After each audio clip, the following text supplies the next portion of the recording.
여러분 반갑습니다. 베럴라이프 김호gun의 연금절세 Q&A 코너입니다. 자, 이번 시간 질문사항은요, 연금저축에서 수령하는 연금은 건강보험료에 영향이 있나요? 라는 질문사항인데요. 자, 우리가 연금저축에서 수령하는 연금은 기본적으로 연금 소득으로 봅니다. 그리고 수령하는 조건에 따라서는 뭐 종합과세되는 경우도 있고요. 혹은 분리과세 처리되지만 기타 소득세로 과세되는 경우도 있고요. 자, 그리고 건강보험료에 영향을 주는 소득재원에는요, 마찬가지로 연금소득이 포함되어져 있습니다. 자, 그러면 연금저축에서 수령하는 연금액이 건강보험료에 어떠한 영향을 주고 있는지 이번 시간 영상에서 같이 한번 살펴보도록 하겠고요. 자, 그리고 김봉근의 연금절세 Q&A 코너에서는 여러분들 여러 연금절세와 관련된 궁금사항들 댓글 남겨주시면 이렇게 영상 통해서 답변 전달 드리고 있습니다. 따라서 많은 관심과 참여 부탁드리겠습니다. 자, 먼저 첫 번째로 연금저축에서 연금 수령하게 되면요, 소득 재원에 따라서 세금 구조가 다 다릅니다. 자, 내가 납입 단계에서 만약에 세액공제를 받지 않은 납입액이 나중에 인출되게 된다면 이때는 세금이 아예 없습니다. 비과세된다 라고 알고 계시면 되겠고요. 자, 두 번째로는 퇴직금이 입금된 과세 이연된 퇴직소득. 어떤 분들은 연금저축에 어떻게 퇴직금이 들어오는가 이렇게 생각하시는 분들이 있는데, 자, 대부분 다 IRP 계좌로 퇴직금을 수령을 합니다. 다만 IRP 계좌에서 언제 연금저축으로도 충분히 이전을 할 수 있는데, 이전 시점은 연금 수령 조건을 충족했었을 경우에 한해서 이전이 가능합니다. 자, 그러면 여기서 말하는 연금 수령 조건이라고 하는 것은 뭐 두 가지 조건이 있죠. 나이 기준 55세, 가입 기간 5년 기준, 이렇게 두 가지 조건이 있는데, 중요한 건 퇴직금이 입금된 계좌의 경우에는요, 일단 가입 기간 5년 조건은 부과되고 있지는 않습니다. 자, 그리고 퇴직 소득이다 보니까 얘는 원래 꼬리표가 이 퇴직 소득세가 과세되는 거고요. 우리가 연금저축에서 지급받게 되면 30% 또는 40%까지 감면 혜택을 주고 있습니다. 그리고 퇴직소득의 경우는 원래 분류과세 처리되기 때문에 그냥 세금만 내면 다른 소득에 합산되지 않고 과세가 종결되고 있습니다.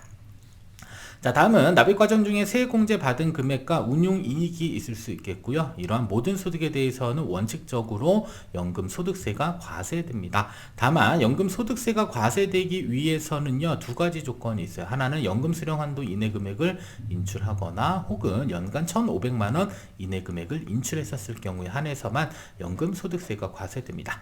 자, 그러면 여기서 말하는 연금수령한도는 도대체 무엇인가 계산을 한번 해볼 수 있는데요. 연금수령한도는 연금계좌 평가에 나누기 11 마이너스 연금 수령 연차를 나눠주고요. 여기에 120%를 곱해서 계산을 할 수가 있습니다. 자, 그러면 연금계좌 평가액을 1억 원으로 가정하고요. 연금 수령 연차는 1년 차라고 가정했을 때 내가 수령할 수 있는 연금 수령 한도는 연간 1,200만 원입니다. 자, 그러면 이 경우 연간 1,200만 원을 인출하게 되면 연금 소득세율이 적용이 되는 것이겠죠. 이때는 5.5에서 3.3%, 5.5는 55세부터 70세까지 5.5%고요. 그 다음에 70세부터 80세까지는 중간값이 있습니다. 중간값은 4.4%. 자, 그리고 80세 이후에 연금 수령하게 되면 3.3%로 과세되고 있습니다. 자, 두 번째로는 연금 수령 한도 이내 금액은 1,200만 원인데, 여기 보니까 두 번째 조건은 연 1,500만 원 이내 인출하게 되면 연금소득세 과세된다며 라고 생각하시면서 이런 경우도 있죠. 연 1,500만 원 인출하는 경우. 자, 이때는 세금이 조금 더 부과됩니다. 바로 연금 수령 한도까지는 1,200만원 연금 소득세율이 적용되지만 연금 수령 한도를 초과해서 인출했기 때문에 초과분에 대해서는 기타 소득세 16.5%가 과세되는 구조로 되어져 있습니다. 자, 그리고 어떤 경우에는 자금이 조금 더 필요하다 보니까 연간 1,500만 원을 초과해서 인출할 수도 있겠죠. 이때 예를 들어 2천만 원을 인출했다라고 가정하게 되면요, 이때는 선택지가 두 개입니다. 하나는 종합소득세를 선택한다든지 하나는 분리과세를 선택한다든지 둘 중에 하나를 선택을 해야 됩니다. 예를 들어서 종합과세 선택하게 되면 다른 소득이랑 합산돼서 5월 달에 다시 한번 세금 신고해야 됩니다. 이때는 6.6에서 49.5%, 적지 않죠. 적지 않은 세금이 부과될 수 있겠고요. 만약에 분리과세 처리되게 되면요, 이때는 기타 소득세, 즉 16.5%의 세금이 부과되게 된다, 이렇게 알고 계셔야 되겠습니다. 따라서 보통은 연금저축에서 수령하는 연금액에 대해서는 야, 모두 다 그냥 연금소득세 과세 대상 아니야 이렇게 생각할 수는 있겠으나 소득 재원에 따라서는 세금이 또 이렇게 많이 달라질 수도 있습니다. 따라서 연금소득이지만 그 안에서 연금소득세가 적용되는 경우 있고 종합소득세 또는 기타 소득세가 과세되는 경우도 있다라는 점도 추가로 알고 계셔야 되겠죠. 자, 그러면 건강보험료에는 도대체 어떠한 소득에 어떻게 영향 주냐? 자, 우리가 현재 살펴보고 있는 연금소득에 대한 부분들만 먼저 살펴보면요. 연금소득은 이렇게 써 있네요. 공적연금에 대해서만 50%, 여기도 공적연금에 대해서만 50%. 이 얘기는 달리 표현하면 사적연금에서 수령하는 연금액에 대한 부분들은 사실상 건강보험료에는 현재 영향을 주고 있지 않다. 이렇게도 하나 알고 계셔야 되겠고요. 자, 두 번째로는 조금 전에도 살펴봤듯이 기타 소득세로 과세되는 경우도 있고요. 자, 종합소득세로 과세되는 경우도 있기는 하지만 중요한 것은 여러분들 연금 안에서 발생되는 기타 혹은 종합과세에 대한 부분들은 일단 기타 소득에 대한 부분들은 분리과세 처리됩니다. 자, 그러면 분리과세 처리된다라는 건 당연히 기타 소득으로는 볼 수는 있지만 분리과세로 과세가 종결되는 이러한 소득 지원들은 건강보험료에 현재 영향을 주고 있지 않다, 이렇게 보셔야 되겠고요. 그리고 종합과세되는 부분들 사업소득으로 보는 것 아닌가 이렇게 생각하실 수는 있겠으나 연금 안에서 발생되는 소득 재원에 대한 부분들은 전체적으로는 그냥 사적연금에서 발생되는 소득 재원으로 기억하시면 되겠고요. 그리고 지역가입자나 혹은 직장가입자 건강보험료에 아무런 영향을 주고 있지 않음을 기억해 주실 필요가 있습니다. 다만 지역가입자의 경우는 사업소득의 경우는 100%, 금융소득은 1천만원 초과분에 대해서는 100% 모두 다 합산돼서 부과되고 있고요. 마찬가지로 지역가입자, 직장가입자의 경우도 금융소득은 1천만원이 초과됐었을 경우에 한해서 보수 이외의 소득으로 합산되는 것으로 생각해 주실 필요가 있습니다. 그리고 나머지 소득에 대한 부분들도 사실상 건강보험료에 영향을 줄 수 있기는 하지만 회사 다니시는 분들께서는 보통은 급여의 7.09%의 소득세율, 그 건강보험료율이 현재 부과되고 있고요. 보수 이외의 소득이 2천만 원을 초과했었을 경우에 한해서 초과분에 대해서만 추가적으로 건보료가 부과되는데 한해서 지역가입자의 경우는 그런 게 없습니다. 그냥 사업소득 100%, 금융소득은 1천만 원 초과되면 몽땅 다 건강보험료가 부과되고 있고요. 기타 소득, 일시소득, 연금소득, 재산, 그리고 자동차에 대한 부분들은 폐지됐어요. 이거는 신경 쓰지 않으셔도 될 것 같습니다.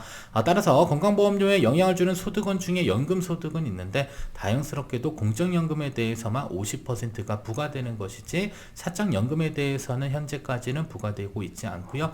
기타 소득으로 처리된다 하더라도 분리과세 처리되고 있기 때문에 사실상 건강보험료에는 아무런 영향을 주고 있지 않음을 기억해 주시면 좋겠습니다. 다만 이 종합과세됐었을 경우에 이 사업소득도 사실 종합과세 대상인데 이거는 제가 조금 한 번 더 확인을 좀 해볼 필요는 좀 있을 것 같습니다. 그래서 이 부분은 제가 한 번 더 확인해서 이 종합과세를 선택했을 경우에 건강보험료에 영향을 주는지 여부는 다시 한번 제가 체크를 좀 해보도록 하겠습니다.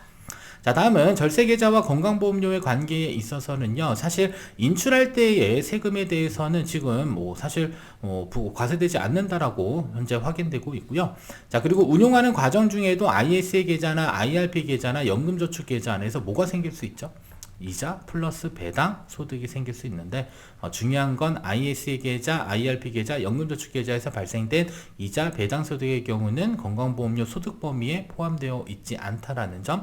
인출할 때도 마찬가지로 ISA 계좌, IRP 계좌, 연금저축 계좌도 현재는 사적연금에서 인출하는 자금에 대해서는 건강보험료와는 아무런 관계가 없다라는 점 꼭 기억을 해주실 필요가 있습니다. 다만 절세계좌를 또 적극적으로 활용해야 될 궁극적인 목적은 사실 금융소득에 대한 부분이에요. 그래서 금융소득은 1천만 원 기준에서 초과되게 되면요, 건강보험료에 영향을 주고 있는데 우리가 절세계좌 이외에 만약에 금융계좌에서 1천만 원이 넘어가면 사실 여기에만 세금이 7.09%가 추가적으로 붙어요. 따라서 우리가 절세계좌 안에서 최대한 금융소득, 이자 혹은 배당소득이 발생되게 만드는 게 어떻게 보면 장기적으로 봤을 때 세금을 줄일 수 있는 가장 좋은 방법이 될 수 있음을 꼭 기억해야 되겠고요. 그리고 퇴직 이후에도 건강보험료를 줄이는 가장 좋은 방법은 사실 연소득이 2천만 원을 초과하지 않도록 준비하는 게 가장 중요합니다. 다만 내가 사업소득이 발생되거나 혹은 미등록 사업소득이 발생된다라고 한다면 이때는 빠져나가기는 조금 어려울 수 있겠으나 중요한 건 금융소득과 연금소득들은 우리가 그래도 한번 노력을 하게 되면 연간 2천만 원 소득에서 벗어날 수도 있습니다. 따라서 이자 배당은 연간 1,000만 원을 넘지 않도록 준비를 해주시면 되겠고요. 다만 절세계좌 안에서 발생되는 이자 배당은 건강보험료에 포함되지 않는다라는 점, 그리고 피부양자 조건에 있어서는 공적연금은 사실상 100% 모두 다 소득에 반영되지만 아직까지도 사적연금액에 대해서는 소득에 반영되고 있지 않기 때문에 이러한 절세계좌를 잘 활용해서 최대한 그 안에서 이자 혹은 배당 소득이 발생될 수 있도록 준비를 해주실 필요가 있을 것 같습니다. 자, 결론입니다. 자, 연금저축에서 수령하는 연금은 건강보험료와 일단 무관하고요. 그리고 연금저축 운용기간 중에 발생되는 이자 플러스 배당 소득에 대한 부분들도 사실상 건강보험료라는 아무런 관계가 없다라는 점 알고 계실 필요가 있습니다. 다만 이제 금융자산이 1천만 원 초과했었을 경우에는 건보료에 영향을 줄 수 있기 때문에 여러분들 발생되는 금융자산은 최대한 절세계좌에서 이전하셔서 이자 혹은 배당 소득이 발생될 수 있도록 이렇게 구조화되게 만드셔 주는 게 사실상 세금을 줄이는데 가장 좋은 방법이 될 수 있을 것 같습니다. 자, 지금까지 베럴라이프 김홍근의 연금절세 Q&A 코너였고요. 다음 시간에도 여러분들의 질문사항 통해서 답변 전달드리도록 하겠습니다. 감사합니다.